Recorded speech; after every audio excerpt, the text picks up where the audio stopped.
Scott with sjwellfire.com. I want to do a quick podcast. Are the elite planning to eliminate property rights? That's what we're going to cover. So when I was an economics minor in undergrad, I remember the study that was presented to us that the number one way for people in third world countries to get out of poverty was to have a very, very strong way to transfer property rights to their kids without being overly taxed, and with a proper deed to the land that was really, really detailed, that was mapped out, so they knew exactly what their land was.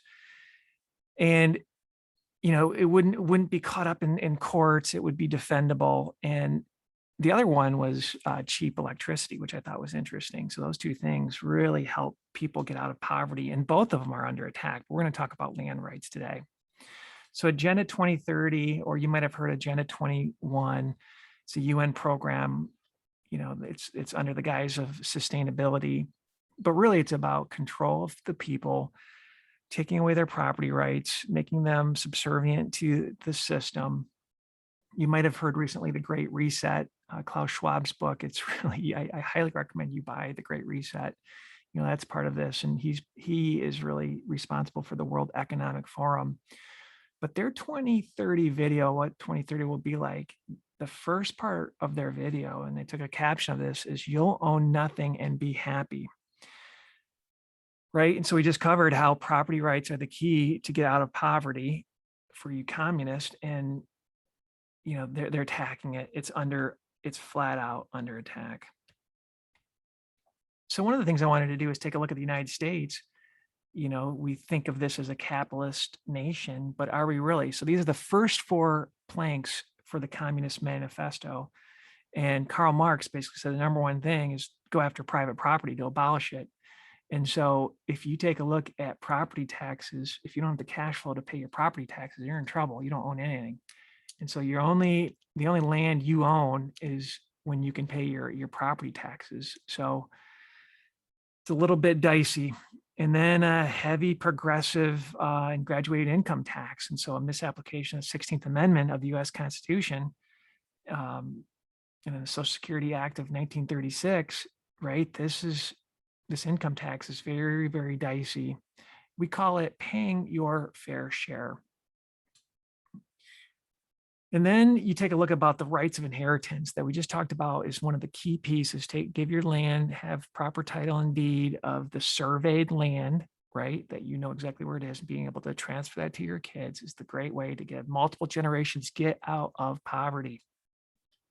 That and cheap electricity. But you start to take a look at inheritance taxes, and then probate laws. And I mean, it's crazy. I highly recommend that you look into common law trusts. It's what the elite do to pass on their wealth from generation to generation. And then lastly, the confiscation of property of all immigrants and rebels. And I think what this hit me is just drug dealers. How a drug dealer will get everything seized and tax liens, and there's some real dicey cases there. And once you realize, if you go to my Telegram account, we've got the Clinton Chronicles, a video there that shows how the government and CIA run all the drugs in. It is what it is. Somebody's got to do it, I guess. But I mean, you shouldn't be doing drugs if you're a Christian. But just realize, if you are not saved, or if you have a habit, your own government is bringing these things in, right? And it's kind of a joke. So in any event, what's interesting here, I wanted to do a quick news topic, but it's also a dream. This is a dream I had within this year. And the dream basically had two different examples within the same dream on a war on land rights, which is actually your wealth. And so the first scene within the dream was be on the lookout for the politicians trying to tax benefits gained on your land. And the example in the dream was fruit trees. So if you have a fruit tree, that they can have satellite take images of how many fruit are on your trees. They're going to tax you per fruit because you benefited. You ate something off that land. And then the second part of the dream was there was a man who basically couldn't pay his taxes, and he had a substantial amount of land, and he might even have had a loan. Can't remember with the bank, but they came to him and they said, "We will forgive your loan slash taxes, but you have to forgive, and you can live here the rest of your life until you die. But then the land goes to the state, and you cannot transfer it to your kids."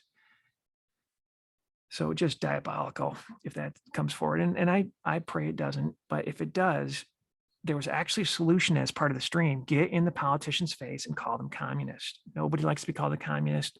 You need to just get in their face. So it's very interesting about property rights within the Bible. There's a thing called Jubilee after 50 years. It's a true great reset where not this phony one, the Satan is always the he likes to mimic God, but he does it to destroy your rights and to kill, steal, and destroy. But God allowed people to sell their land, and after 50 years, people in the different tribes were able to go back, minus the Levites, the priest class, go back and redeem their land. But I thought this was an interesting Bible passage. This is more talking about neighbor versus government. But I'm going to substitute in my thought the government here, who's supposed to represent we the people. Ye shall not therefore oppress one another. Don't oppress us, please, but thou shalt fear thy God, for I am the Lord your God. And what's interesting too in the Bible, all the land is God's land, right? And so it's pretty intriguing. So Scott with sjwellfire.com, we're building that site, and we're taking a look at news, dreams, and teaching from a biblical perspective. God bless.